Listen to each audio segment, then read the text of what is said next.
Isang mapagpalang umaga po sa ating lahat. Tayo po ay nagsisimula sa ating gawain. Nais ko pong hilingin lahat na tumayo sa ating pagsimula. Kabayan po natin ang ating mga katabi, mga nakapagigit sa atin. Good morning. Good morning sa inyong lahat. At ngayong umaga po ay tayo muling nadako sa banal na presensya ng Panginoon. Gaya nga po na sinabi sa Psalms 136. Give thanks to the Lord, for He is good, for His steadfast love endures forever. So every Sunday, ito po ang ating kailangang goal na may balik natin ang lahat ng papuri at pasalamat sa ating Panginoon at sa ating pagsimula ay hinihiling ko si Elder Galo na pamanahan tayo sa panalangin. Ay kung lahat ay sumagaling niyo po, ay malaking natin. Dakilang Diyos, ang banal, kami po ay nagpapasalamat sa pagkakataon na ipinagkaloob mo sa bawat isa upang kami magtipon, magsama-sama upang maghandog ng pasasalamat, pagpupuri at pagdakila sa iyong makapangyarihang pangalan. Una sa lahat naman, humihiling po kami ng kapatawaran sa lahat ng aming mga inisip, sinalita at ginawa na hindi naging katanggap-tanggap sa iyo, Diyos. Ipatawad mo po ito sa amin at gawin mo po kami karapat-dapat sa paglapit namin sa iyo sa umagang ito. Tinatas po namin ang iba naming mga kapatid na wala pa sa lugar na ito. Ikaw po, Panginoon, mag-ingat sa kanila. Dalhin mo sila ng ligtas upang makasama namin sila sa aming pananambahan. At ganon din, O Diyos, hinihiling po namin ang iyong paglalangis sa lahat ng itatayo mo sa aming harapan, sa mga awit, sa mga manununtok, lalo git sa lalaking gagamitin mo upang magdala ng iyong mga banal na salita. Ang iyong banal na Espiritu, Panginoon, ang siyang kumilos mauna sa bawat isa, sa pasimula hanggang sa katapusan. At hayaan mong tumanggapin namin ang ibayang pagpapala mula sa iyo, Panginoon, sa araw na ito. Sa pangalan ng aming Panginoong Jesucristo, ang lahat ng ito ay aming sinasamo at itinadalangin. Lahat ay magsabi ng Amen. Amen. Hallelujah! Pagkagising sa umaga, ikaw ay good. Ang ganda isip. Pagkagising sa umaga, Jesus ikaw ang naisip. Kaya ang buong katawan ko'y puno-puno ng pag-ibig. Katawan ko'y nakapahinga. Puso ko'y maawi. Ang mga kamay ay kumakaway sa tuwing makalang. Ilang ko'y umekebo. Aako'y nagtsatsa. Mga kamay kumakaway. Nagpupuri-puri musika. Lumulog ka sa tuwa. Sumasayaw, kumakanta. Ito ang aming alay ko sa'yo. Ang aming nagpapagagising sa umaga. Nagising sa umaga. Jesus, ikaw ang nasa isip. Kaya ang buong katawan ko'y puno-puno ng pag-ibig. Katawan ko'y napapahinga. Puso mo'y umawi-awi. Ang mga kamay ay kumakaway sa gustong makalapit. Lewang ko'y kumikipot, ako'y nagkakapoy, nagtsatsaga.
ng lugar na ito, nandito ang ating Panginoon. Amen. Hallelujah. We worship you, Lord God. We worship you, Jesus. Salamat, Panginoon. Sa buhay, Panginoon, ay pinagkaloob mo sa bawat araw, Lord. Sa kalakasan, Panginoon. Sa lahat, Lord, ng blessings, Panginoon, ay pinagkaloob mo sa bawat isa sa amin, Lord. Tunay, Lord, na kahit kailan, Lord, hindi ka nagkulang sa bawat isa sa amin, Panginoon. Hallelujah.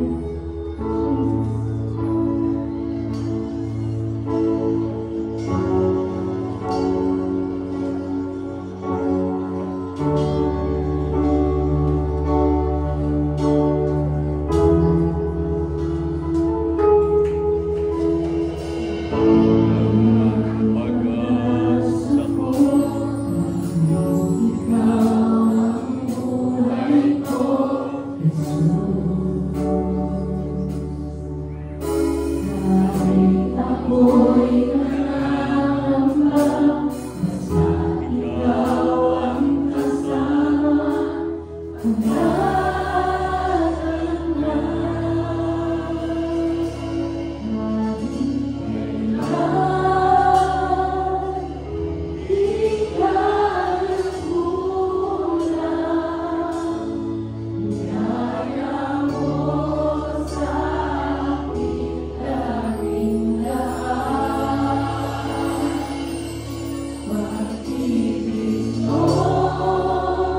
magkaroon ng homecoming ng ating mga atletang Pinoy. Amen?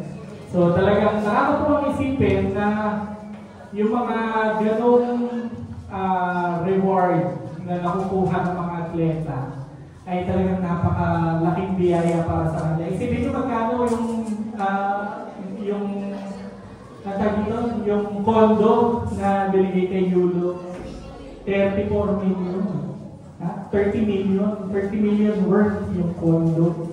So kung kayo mga kapatid ang bibigyan ng ganong kondo, paano nyo pahahalagahan yung ganong kalaking kondo? Siguro hindi mo papaalingkabukan yung ganong kamahal na amen? Kaya kami po ngayon ay nananawagan din sa lahat ng ating mga miyembro na itong church natin ay isang pagpapala na galing sa Panginoon. Ibinigay na sa atin ito na hindi natin inaasahan. Amen? Na hindi natin sukat isipin kung paano tayo nakapagpatayo ng ganitong iglesia kung hindi dahil sa biyaya ng ating Panginoon. At dahil po dyan ay magbibigay lang po kami ng counting reminders kung paano po natin dapat iniingatan ang ating church. So, unang-una po sa mga may bata, hinihiling po namin na kung meron po kayong mga chikiting patrol na magbabanyo, ay pakisamahan po. Dahil kung mapapansin niyo po doon sa toilet yata ng babae yun, nasira na yung bidet. Dahil pati sa lalaki, medyo maluwag na yung kabitan ng bidet. Dahil kung merong mga bulili tayo dyan na naglalaro sa loob ng toilet, pinaglalaroan po yung bidet. Yung tubig ay nasasayang at tayo po ay nagbabayad din ng tubig. So kung maaari po, pakisamahan yung inyong mga anak kapag magbabanyo. At hiling din po doon sa mga Sunday school teachers natin na pakituruan din yung mga bata kung paano gumamit ng toilet. At kasi po isang beses talagang basang-basa. Basang-basa po yung sahig at talagang hindi po maganda na nagiging ganun yung kalagayan ng ating toilet. At hindi lang po sa mga bata, pati po sa mga matatanda, kung paano po tayo gumamit ng toilet ay make sure na may regard sa kasunod. So sa mga lalaki, kaya po tayo may urinal doon. Urinal po ay para sa number 1. Yung toilet po ay para sa number 2. So kung kayo po ay number 1 lang naman, ano po kayo number 1? Mimi lang yan mga kapatid. So number 1, yung urinal na po ang gamitin natin yung nasa pader. At kung number 2 naman ay yung toilet. Ngayon kung hindi naman po kayo sanay doon sa urinal at gusto nyo po yung toilet, ay itaas po natin yung toilet seat. Kasi po, kawawa naman yung kasunod na maghahanap pa ng pamunas. At sa atin po mga lalaki, hindi naman tayo sanay na nagdadala ng pamunas na may tissue sa bag, di ba? So isipin nyo mga kapatid, uupo kayo doon sa toilet seat na maraming patak. So hindi po maganda na pakiramdam. At hindi po yun para lang sa atin. Dahil po meron po tayong goal ngayong taon na maghikaya, na mag-invite ng mga tao sa labas. At nakakatuwa pong isipin na marami tayong first-timers. Taas po ang kamay ng mga first-timers. Ayan, welcome po sa ating gawain. Maraming po salamat sa pagpapaunlak sa mga taong nag-imbita sa inyo. At higit sa lahat sa pagtawag ng ating Panginoon sa inyo, hindi po ito aksidente na kayo nakasama namin at nawa ay patuloy po kayong umattend at makibahagi sa gawain ng Panginoon. Hindi po ito pagsali sa isang religion. Ito po ay experience nyo sa pagbubuo ng relasyon nyo sa ating Panginoon. At natutuwa po kami na nandito po kayo lahat at nawa ay mas mahaba pa ang ating mga pagsasamahan sa gawain ng ating Panginoon. Tayo po lahat ay manalangin sa ating ginawang pagbibigay. Dakilang Diyos, maraming po salamat sa mga blessings na aming natanggap sa araw na ito at binabalik namin ito sa iyo ng buong puso. At dalangin namin Panginoon na patuloy mo po itong gamitin sa ikalalago pa ng iyong gawain. Patuloy mo pong pagpalain ang mga ang biyayang nakabahagi, mga kamay ng nakabahagi. At sa mga hindi po ngunit nagdanais ay ikaw, Panginoon, na magbuhos sa kanila at magbigay sa kanila kanilang mga pagkukunan. Nang maranasan po nila, Panginoon, ang sarap ng pakikibahagi sa gintong gawain. At ang lahat ng ito ay binabalik namin sa dakila, matamis sa pangalang Jesus. Amen. Amen. At tayo po muli ay dadako na sa pinakamahalagang bahagi ng ating gawain. Tinatawagan ko si Brother Dingdong na siya magdadala ng salita ng Panginoon. Ngayon pong lahat ay tumayo bilang paggalang sa salita ng ating Panginoon. At kung kayo po ay may Biblia, please open the Bible in the book of Matthew chapter 7, 24 to 27. Kung wala naman po, andyan po sa ating harapan ang verse na gagamitan natin ngayong umaga. Sabi po diyan, everyone then who hears these words of mine and does them will be like wise man who built his house on the rock.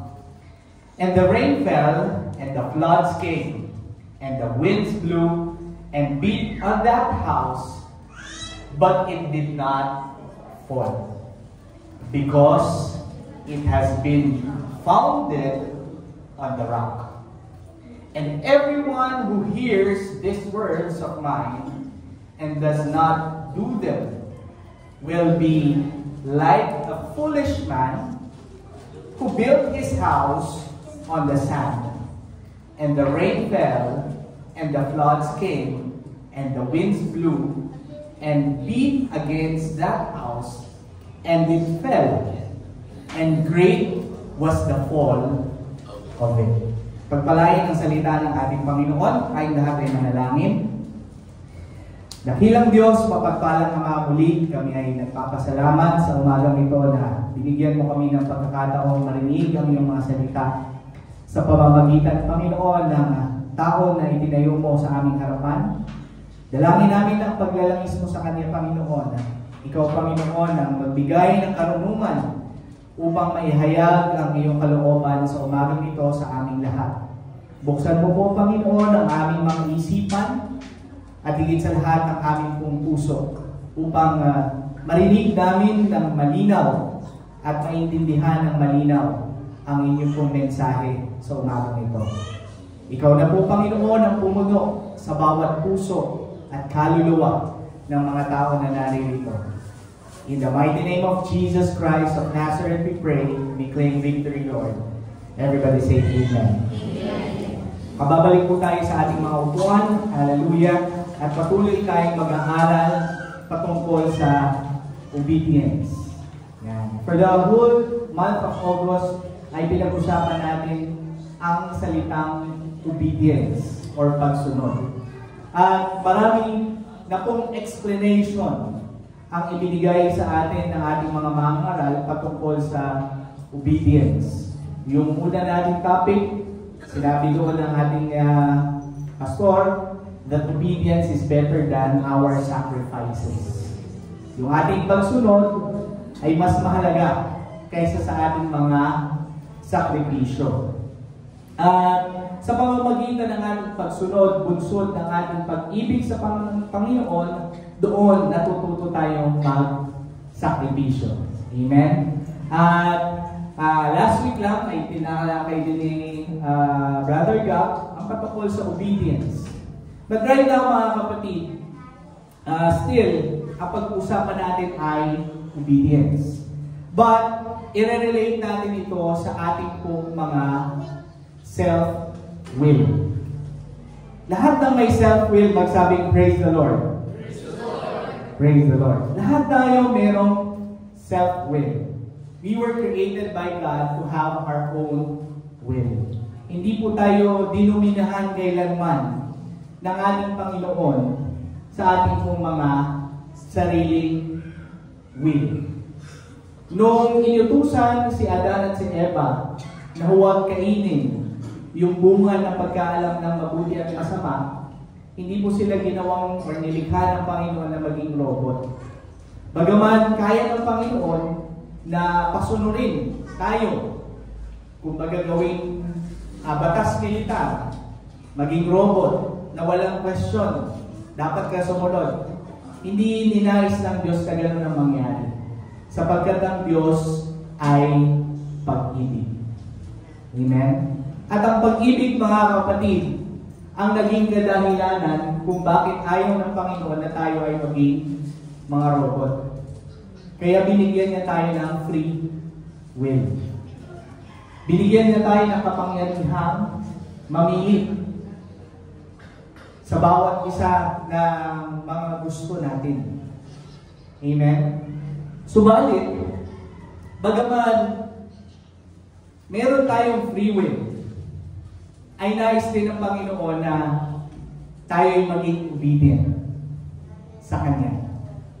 So, ang tanong ngayon, Brother Dong, how can I overcome my self-willing or self-willed mind, or as a person, yung ating pagiging self-willed sa pagiging obedient sa Panginoon?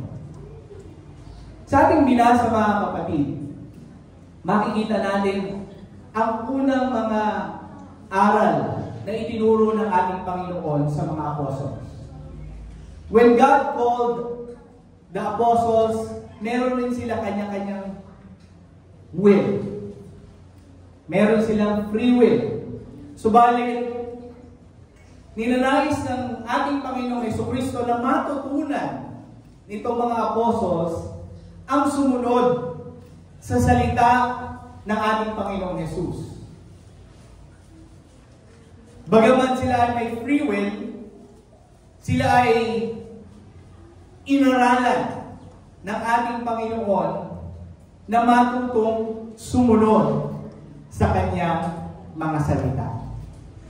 At sa ating binasa, napakalinaw, mga kapatid, na ang pagsunod ay tanda, or pagsunod sa Panginoon ay tanda ng katalinuhan,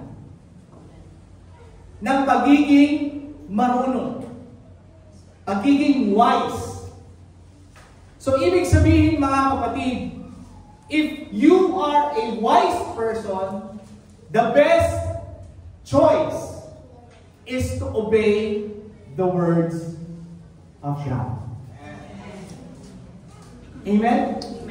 Sino sa atin ang gusto maging, sabi nga nung sa salitang labas, foolish is stupid. Or, sa Tagalog, mangmang. Or, sa ibang salita, tanga. Diba? Masakit marinig yung salitang foolish.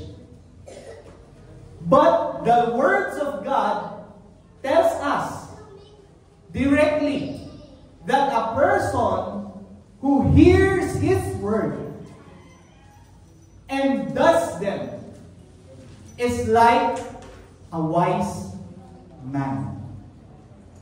Ang isang tao na nakakarinig ng salita ng Diyos at gumagawa at sumusunod at ginagawa yung kanyang salita ay isang matalinong tao. Kagaya daw siya ng isang tao na nagtatayo ng kanyang bahay sa ibabaw ng matibay na bato. Subalit, ang nakakarinig ng kanyang salita at hindi sumusunod, ang sabi ng ating Panginoong Jesus, siya ay gaya ng isang mangmang, a foolish person who builds his house in the sand. Kung ating titignan, mga kapatid, sa kahit anong bagay, obedience is necessary. Can you say amen? Amen. Kung ikaw ay isang anak, bilang anak, you are obliged to obey your parents. At yung obligation mo na magsunod sa iyong magulang, ito po ay katalinuhan na sumunod sa magulang. Bakit? Sapagkat yung ipinapayo ng iyong magulang ay hindi sa ikasasama mo, kundi sa ikabubuti mo. Amen? Sapagkat hindi nais ng magulang na ang kanyang anak mapahamak. Kailan napapahamak tayong mga kabataan? Kapag tayo ay sumusuway sa ating mga magulang. Bilang estudyante, kung ikaw ay estudyante, you are obliged to obey your teacher. Kailan ka napapapunta sa principal's office o sa guidance counselor? If you are not obeying the teacher. If you disobey your teacher, papatawag ka dun sa guidance counselor, ika-counsel ka, possible na ipatawag yung magulang mo dahil of disobedience. Bilang isang manggagawa, sa inyong kumpanya, meron kayong boss. Amen? At yung boss ninyo, kapag may iniutos sa inyo, it is your obligation to do what the boss asked you to do. Lalo na trabaho. Except for yung mga outside na trabaho or isang bagay na hindi mabuti. Pero, on a normal case, sa inyong opisina, sa inyong pinagtatrabahuhan, obedience is necessary. When the boss tells you to do this, you need to do it. If the boss tells you to submit it, you need to submit it. Else, you will be in trouble. Amen? So, makikita natin mga kapatid, na bilang tao, necessary talaga ang obedience. At kapag ikaw ay umu-obey, amen? Ikaw ay sumusunod, mas madalas na ikaw ay hindi mapapahamak. Subalit kapag ikaw ay sumusuway, mas malamang palagi na ikaw ay mapapahamak. Now,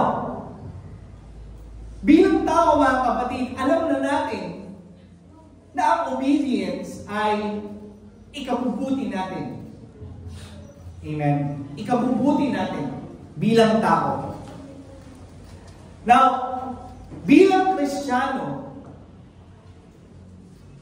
kung alam natin bilang tao na ang pagsunod sa ating mga earthly masters, sa ating mga magulang, sa ating mga teachers, ay hindi natin ikapapahamak.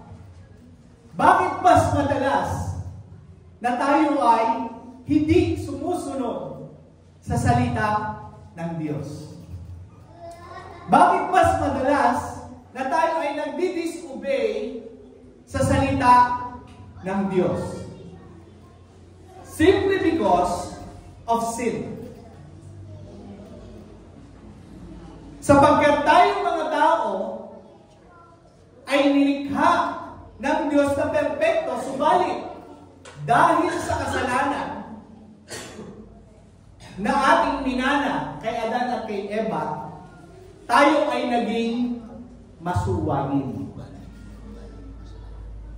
Tayo ay nagkaroon ng ugali na masuwayin. Yung dugo ng makasalanan, katulad ni Adan at ni Eva, yung ugali nila na makasalanan, minana natin yung ugali na masuwayin. Amen? Now, nung tinuturuan ng mga apostol itong tinuturuan ng Diyos sa mga apostles, remember that Jesus Christ is still ministering to people. Ang ating Panginoong Hesukristo ay nagmi-ministeryo kasalukuyan sa mga tao at sa mga disciples. Hindi pa po nagaganap ang kamatayan ng ating Panginoong Hesukristo doon sa krus ng Kalbaryo nung siya ay nangangaral dito sa mga apostles at sa iba pang mga tao. Wala pa. Subalit, matapos na ang ating Panginoong Hesukristo ay ipinako sa krus, namatay para sa ating mga kasalanan, that's the time that we have the power to overcome sin. Can you say amen? That's the time that God gave us the power to overcome sin. Sa papaanong pamaraan? Sa pamamaraan ng ating Panginoong Hesukristo na siyang namatay para sa ating mga kasalanan. Amen? Nabuhay na maguli at naghari hanggang sa kapanahonan natin ngayon. Kaya mga kapatid, nung tayo ay makarinig ng ebanghelyo ng Diyos, ano ang sabi sa mga apostles? Ipangaral ninyo ang mabuting balita. Ano yung mabuting balita? Na ang ating Panginoong Hesukristo ay namatay para sa ating mga kasalanan. Siya ay inilibing at nabuhay na maguli sa ikatlong araw. That's good news. Amen? Na supposedly, yung ating ugaling makasalanan ay walang kapag-apag-asa. Pero sa pamamagitan ng ating Panginoong Hesukristo, na siya nating ipinapangaral sa kapanahunan ngayon, simula pa ng panahon ng mga apostles, yun ang mabuting balita. Ang sabi ng ating Panginoong Hesukristo, yung last na bilin niya sa mga apostles, ipangaral ang ebanghelyo sa buong kinapal. Ang sino mang manampalataya at mabautismuhan sa pangalan ng ating Panginoong Hesukristo ay maliligtas. Subalit, ang hindi sasampalataya ay mapapahamak. Yung pangako niyon, mga kapatid, na ibinigay ng ating Panginoon at ipinagtagubilin sa mga apostles, ito po yung unang step na ninanais ng Diyos in order for us to overcome sin. Can you say amen? Sapagkat yung kasalanan ang naghiwalay sa atin sa relasyon natin sa ating Panginoon. At sa pamamagitan ng pananampalataya natin doon sa ginawa ng ating Panginoon, na ating narinig, yun ang magbibigay sa atin ng kapangyarihan to overcome sin. Kaya nga ang sabi ni Pedro, nung narinig ito ng mga Israelita, sapagkat hindi nila pinaniniwalaan ang ating Panginoong Hesukristo na siyang tagapagligtas. Nung marinig nila ito sa Acts 2:38, sabi nila, Pedro, anong gagawin namin? Nabagbag yung kanilang mga damdamin. Pedro, ano ang gagawin namin? Ang sabi nila ni Pedro sa kanila, magsisi kayo at magbautismo ang bawat isa sa inyo sa ikapagpapatawad ng inyong kasalanan. At yun po ang first step na ginawa nating mga mananampalataya nung marinig natin ang balita ng ating Panginoong Hesukristo ay namatay para sa ating mga kasalanan. Sinampalatayanan natin yun. Nagsisi tayo sa ating mga kasalanan at yung power ng dugo ng ating Panginoong Hesukristo ang nagbigay sa atin ng kapangyarihan para i-overcome ang kasalanan. Kaya ang sabi ni Pedro, repent and be baptized each one of you in Jesus' name. Kaya po napaka-importante in Jesus' name. Ang sabi niya doon, for the remission of your sins. Para sa ikapagpapatawad ng inyong mga kasalanan. At yung remission of your sins, that's the power na ginawa ng ating Panginoong Hesukristo to overcome sin. At yun yung first step of obedience na ginawa nating mga Kristiyano, na ine-expect ng Lord sa atin bilang mga Kristiyano. Hindi po, marami sa atin, lalo na po dun sa mga first-timers, kung inyong narinig ang pangangaral about baptism, this is not about joining NLAX Church. Hindi po kayo sumasali sa anumang relihiyon, kundi ang pagpapautismo sa pangalan ng ating Panginoong Hesukristo ay iniutos niya para magkaroon ng kapangyarihan ang dugo ng Diyos sa iyo sa pamamagitan ng pananampalataya mo at pagsisisi mo sa pangalan at pagpapabautismo sa pangalan ng ating Panginoong Hesukristo. For the forgiveness of our sin. That is the reason bakit natin kailangan i-obey yung pinangaral ng mga apostles na kailangan nating tanggapin ang ating Panginoong Hesukristo bilang ating tagapagligtas sa pamamagitan ng bautismo sa pangalan ng ating Panginoong Hesukristo. That power, mga kapatid, is the start of building your house on the rock. Can you say amen? Amen. That is the start of building the house on the rock. Hindi po sa pangalan ng NLAX Church kayo nagbibuild ng house. Hindi po sa pangalan ng kahit anong iglesia kayo nagbibuild ng house. That faith, when you obey God, Jesus Christ, in His commandment to be baptized in Jesus' name, you started building your house on the rock, which is the Lord Jesus Christ. Amen. Palakpakan natin ang ating Panginoon. Ang sabi ng ating Panginoon kay Pedro, ngayon Pedro, ibibigay ko sa iyo ang susi. At sa batong ito, itatayo ko ang aking iglesia.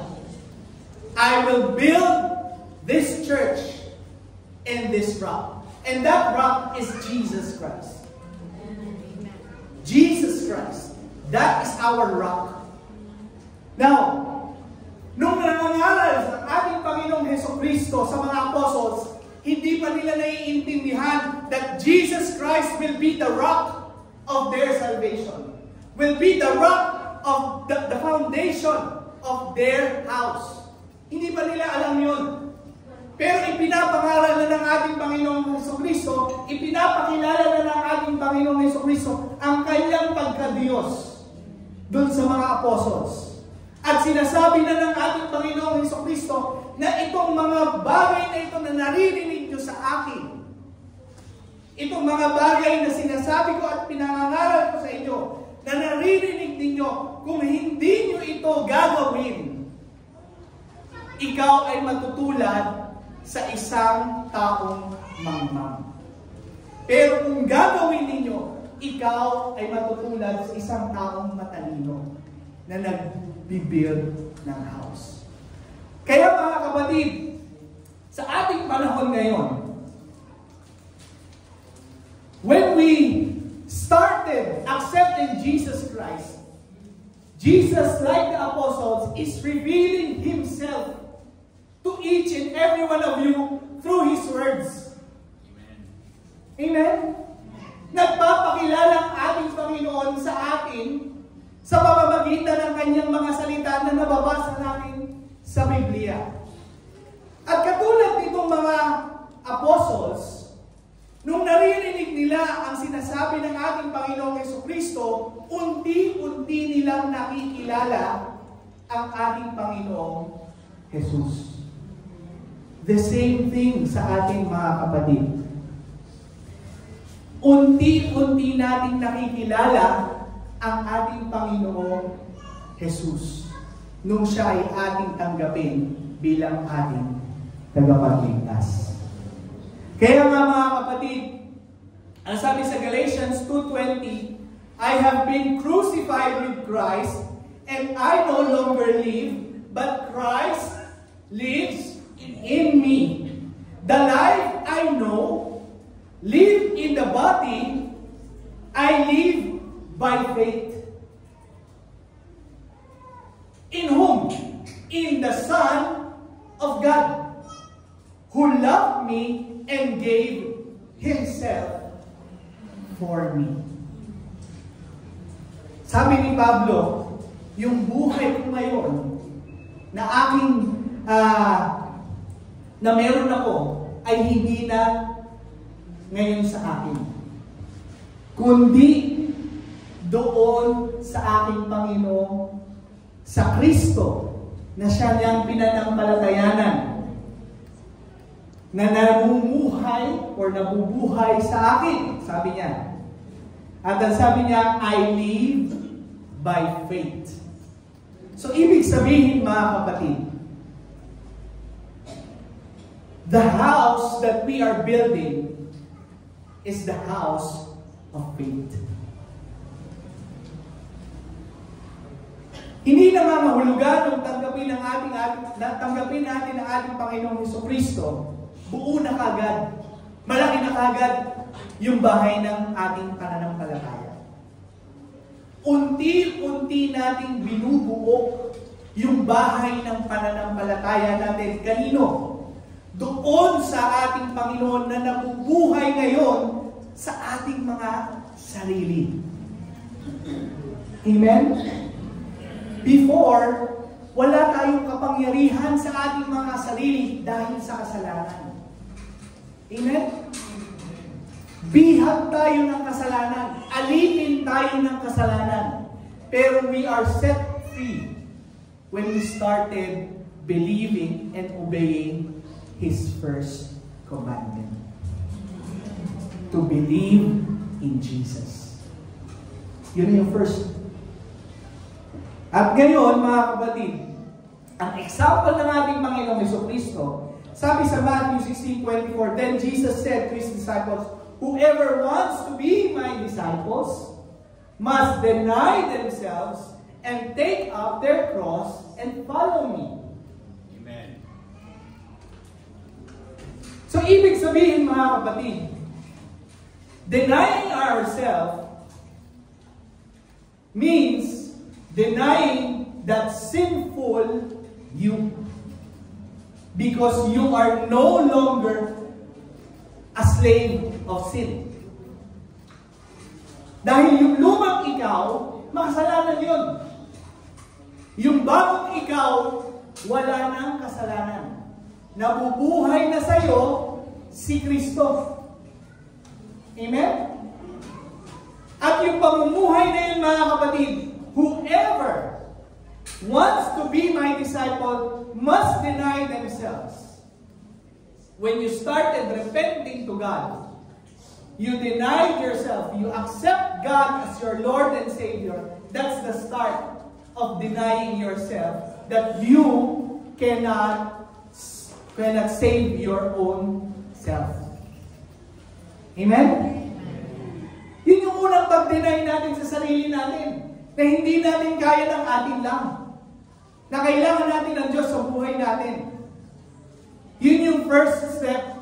Now, yung second step, sabi niya doon, take up your cross and follow me.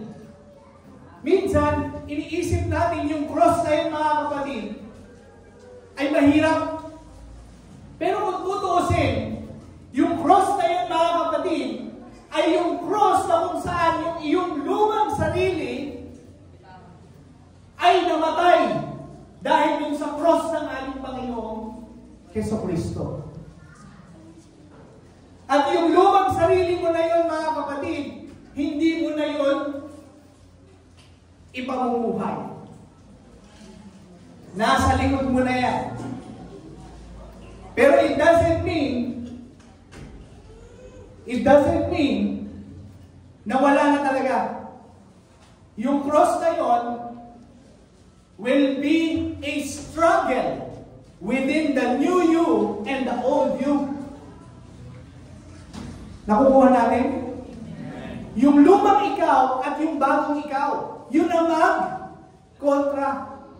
Kasi yung lumang ikaw, marami yung desires na hindi maganda. Yung bagong ikaw, nagde-desire yun, lahat maganda para sa ating Panginoon. Ngayon, ang sabi ng Diyos, kung gusto mong maging disciple ko, kung gusto mong maging follower ko, take up your cross and follow me. So, ibig sabihin mga kapatid, our obedience changes our mindset. Your mindset will not be changed when you are not obeying.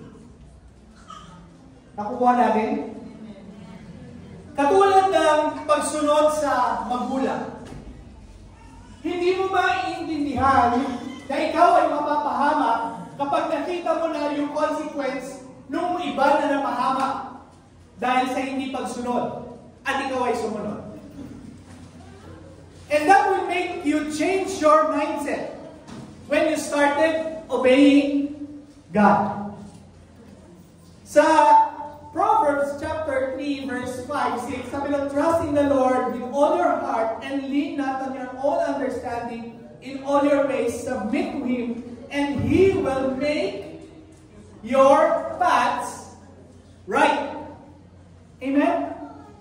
So, ibig sabihin, kailangan mo munang magtiwala at sumunod para mo makita na yung daan ay matuwid. And that's the time that you will realize that that path is the right path.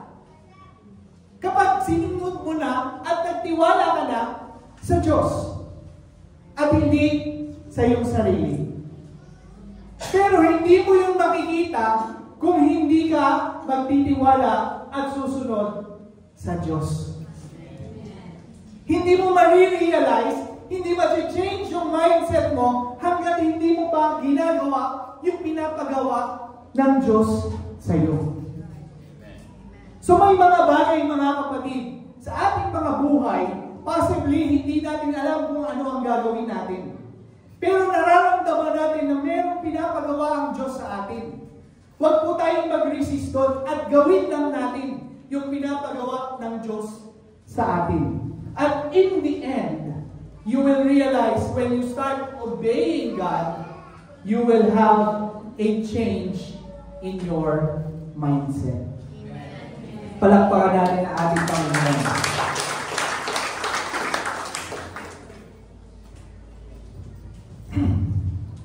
Paano natin ilalaga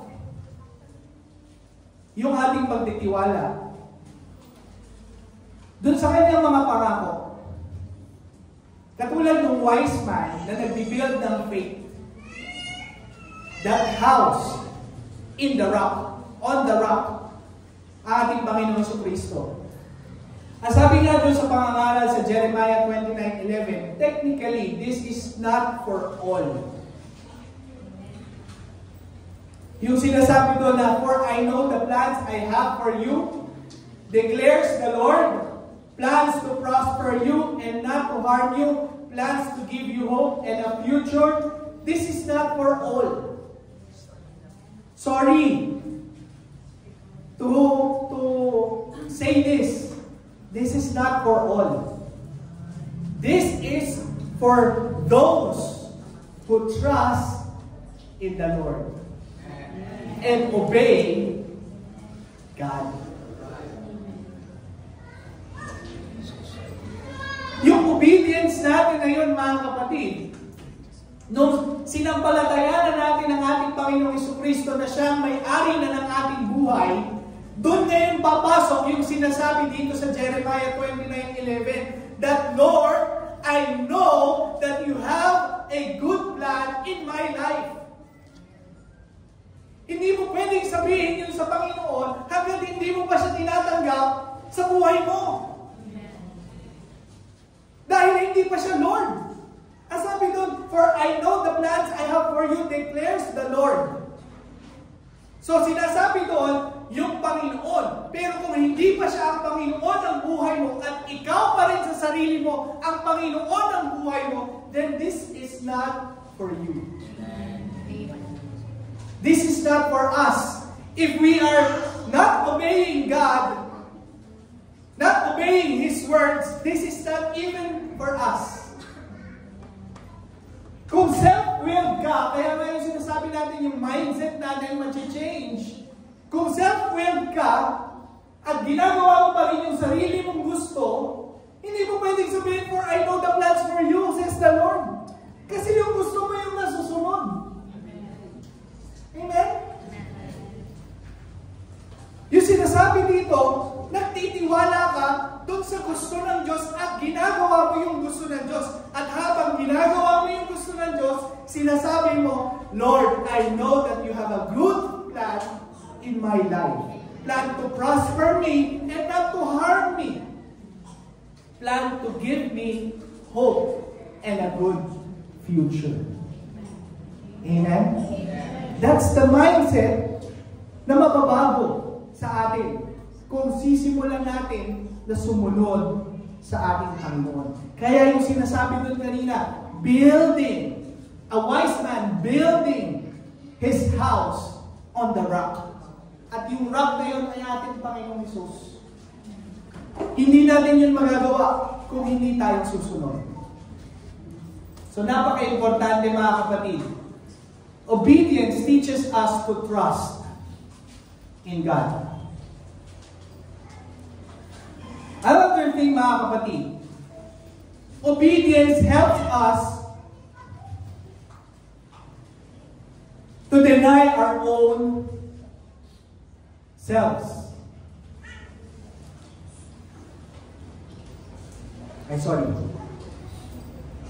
Yeah. First, ang sabi ko nga, obedience helps us to transform our minds. Kaya sa Ephesians 4:22-24, you were taught with regard to your former way of life. Sabi, you were taught with regard to the former way of life. Ano yun? Yung dati mong buhay. Yung old you na makasalanan. You were taught, ang sabi doon, to put off old self. To put off old self, which is being corrupted by its deceitful desires. So, ibig sabihin mga kapatid, mapanlin lang talaga yung ating mga desire. Yung ating mga sariling gusto. Mapanlin lang yun mga kapatid. And as sabi doon, to be made new in the attitude of your minds and to put on the new self created to be like God in true righteousness and holiness. Napakaganda mga kapatid. Na sa ating pagsunod, nare-realize natin those deceitful desires ng ating mga puso. Yung ating pong mga damdamin, yung ating mga flesh, marami talaga yung mga desire na kung titignan namin, para bagang mabuti naman. Pero at the end, makikita natin hindi pala. When you start obeying the Lord. May mga pagkakataon na kailangan mo muna talagang sumunod para ma-realize mo kung ano yung laman ng puso mo. At dun sa pagsunod mo, ma-realize mo na mali pala yung laman ng puso mo. Amen? Na ang nasusunod pala yung desire ng sarili mo dati. Matututunan niyo yan, mga kapatid. Yung salita ng Diyos na ipinapangaral sa pulpito, hindi niyo yan ma-appreciate hanggat hindi mo na-experience.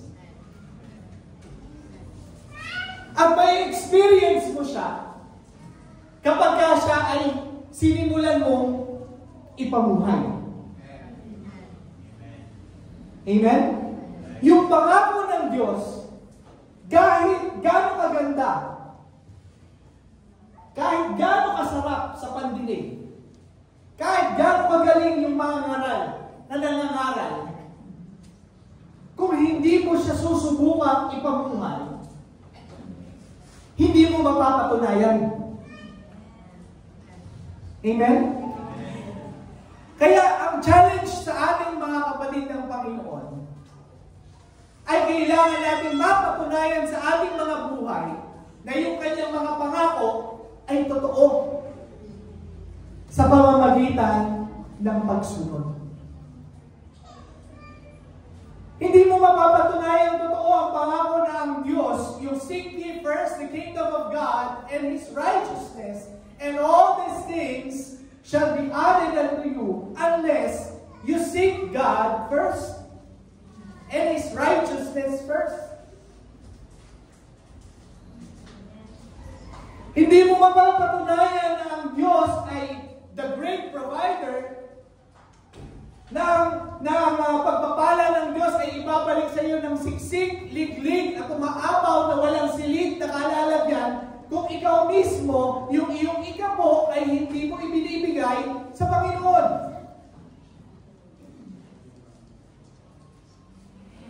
Kailangan mo mapatunayan yun sa sarili mo. Amen? Once na napatunayan mo yun sa sarili mo, that's the time that you started changing your mindset. Amen? Kahit anong sabi ni Elder Gallo, na yung pangangaral that there is power in the name of Jesus Christ, that those sickness will be healed if you will not do it yourself. If you will not claim it yourself. Hindi mo mapapatunayan na ang demonyo ay takot sa pangalan ng ating Panginoong Jesucristo kung hindi mo rin naranasan. Kaya tayong mga kapatid natin sa Taisan, nung na-witness nila yung casting out in the name of Jesus Christ, it changes their mindset and it builds their faith that there is power in the name of Jesus Christ and the devil is defeated in the blood and name of Jesus Christ. Kahit anong kwento niya yung Gallo, kahit anong kwento niya, yung pagpapalayas niya na yun, kapag ikaw napunta doon sa sitwasyon at hindi mo ginawa, hindi mo mapapatunayan. Amen? Kaya, yung obedience natin sa Panginoon, nag-uusap na kami ni Elder Gallo, sapagkat matanda na si Elder Gallo. Amen. At tumatanda na rin ang inyong lingkod, di ba? Minsan, dumadating sa punto, yung doubt sa akin. Paano kaya pagka nandun ako sa ganung sitwasyon? Ano kaya ang gagawin ko? Kaya ko kaya? Yung faith na yun, mga kapatid, hindi mo yung mapapatunayan kung hindi ka susunod at gagawin yung pinagagawa ng Diyos. Kaya ang sabi ni Elder Gallo, tandaan mo lang, manghawakan ka sa Panginoon kapag napunta ka sa ganung sitwasyon, bahala ang Panginoon sa iyo. So, ganun din kayo mga kapatid. Yung sitwasyon ninyo ngayon, kahit ano yan, Ang challenge sa inyo ng Panginoon, sumunod ka sa akin. Follow me, sabi ng Panginoon. Have faith in me, and you will be like a wise man, building your house on a rock. Kahit anong bagyo na dumaan, kahit anong hangin, kahit anong baha, kung ang pananampalataya mo ay nandoon sa bato, sa ating Panginoong Hesukristo, katulad ng sinabi ng ating Panginoon, hindi kailanman mapupuwan ang iyong bahay. Amen. Palakpakan natin ang ating Panginoon. Ngunit, kung hindi tayo susunod sa kanyang salita, darating yung bagyo, darating yung hangin, darating yung malakas na tubig. Ang sabi doon, the fall will be great. Lahat kayo dito, lahat tayo dito, naririnig natin yung salita ng ating Panginoon. But the question is, are we doing the Word of God? If not, destruction might come. And if the destruction comes, the typhoon comes, the house will fall. And the fall will be great. Yun yung nakakatakot. Amen? Yun yung nakakatakot. At yun yung masaklap. Kasi narinig mo na eh. Mabuti ba kung hindi mo narinig eh. Pero narinig mo na. Pero hindi ka sumunod. Inutusan ka na. Pero hindi ka sumunod. Tinawag ka na. Pero hindi ka sumunod. Nagpingi-pingihan tayo, nagbulag-bulagan tayo doon sa nakikita, naririnig natin na katotohanan sa salita ng Diyos. So huwag tayong tumulat dito sa kwento ng ating Panginoon. Let's build our house on the rock. Amen. By obedience. Kaya po yung title ng aking pangalan, Thy Will Be Done. Thy Will Be Done. Kung yun ang ating pananampalataya at pagsunod, mga kapatid, we are building our house on the rock. Putting our will in Jesus. Not our own will, but the will of God. Makipag-usap ka bilang anak sa tatay. Kausapin mo ang Panginoon. Lumapit ka sa Kanya. Handa siya makinig sa iyo. Handa Kanyang papagpahingahin sa Kanyang presensya ngayong umaga. Oh yes, God. Yes, Lord.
of us.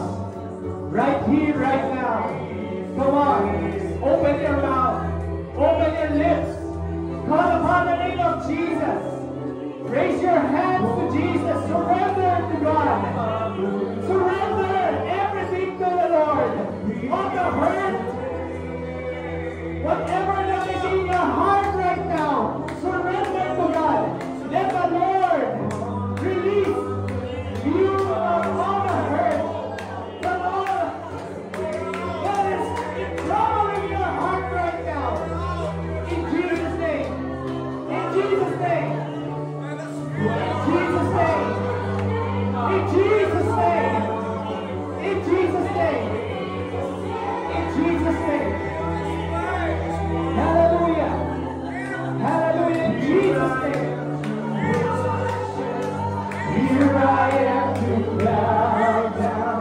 Here I am to say that you're my God. Oh, yes, Lord. Here I am, Lord. Opening my heart, God. Opening my soul to you, Lord. Lord, I surrender to you. Bless me with your Holy Spirit. Hallelujah. Change my heart, Lord. Baguhin mo ang puso mo, Panginoon.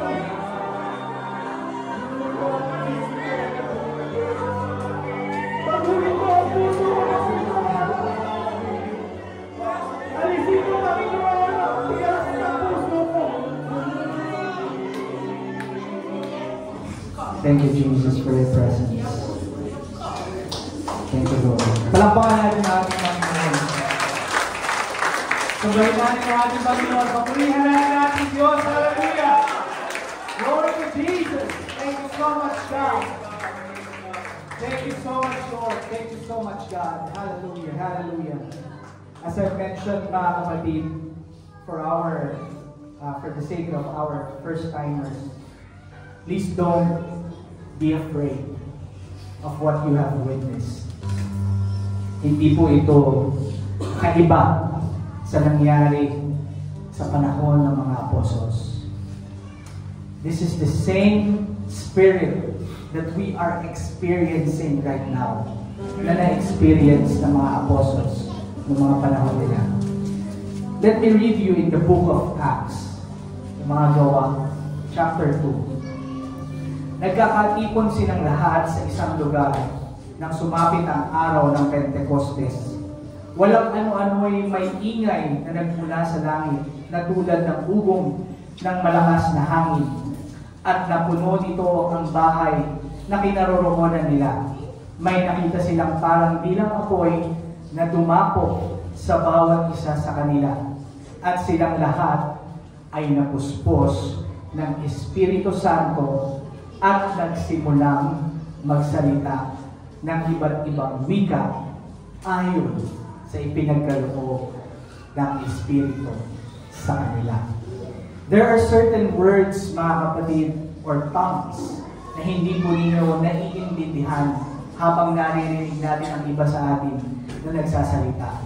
Ito po ay simbolo or katunayan, katibayan na ang Espiritu ng Diyos ay pinupuspos ang bawat isa sa atin. So huwag po kayong matatakot, mga kapatid, kung meron kayong ganitong na-experience ngayong umaga. Sapagkat ganun din po ang na-experience ng mga tao dun sa Day of Pentecostes when the Lord poured His Holy Spirit to them. Amen. I cannot explain, mga kapatid, the feeling unless you experience the Holy Spirit of God by yourselves. Amen. So, what I can prove to you is this happened sa Bible. Lahat ng ating ginagawa, ina-experience dito, were mentioned sa Biblia. Meron tayong reference at meron tayong katibayan. Kaya sinusunod natin kung ano yung ginawa ng ating Panginoon hanggang sa panahon ngayon, hindi po nagbabago ang ating Diyos. Amen. Yung Espiritu na nagpapala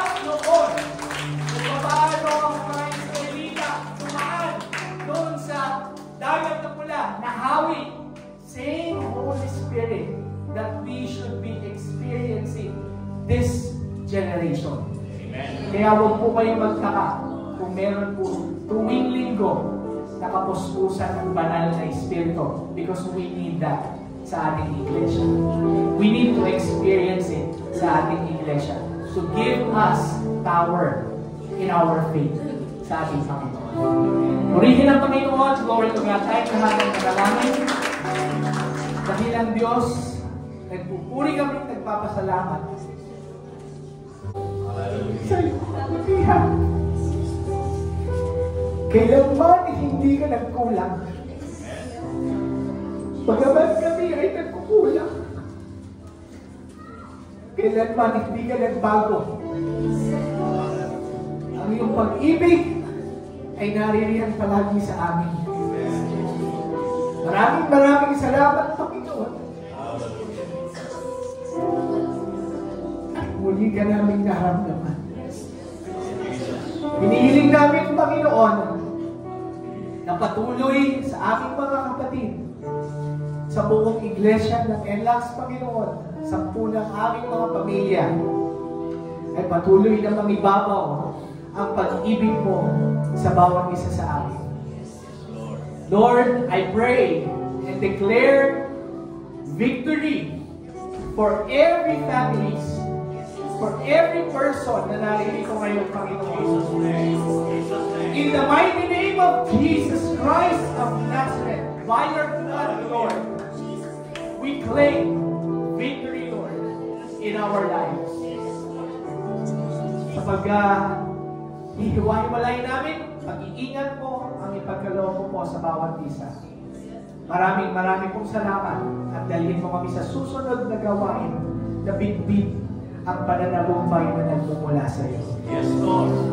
Ito po ang aming samo at hiling sa makapangyarihang pangalan ng aming Panginoong tagapagligtas, pangalan ng aming Panginoong Jesucristo. Lahat magsabing amen. Amen. In Jesus, tagapin po natin ang blessing ng Panginoon.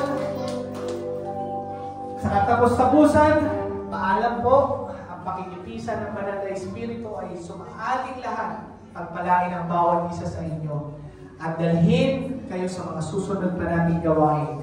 In the mighty name of Jesus Christ, I pray and I bless you. You're dismissed in Jesus' name.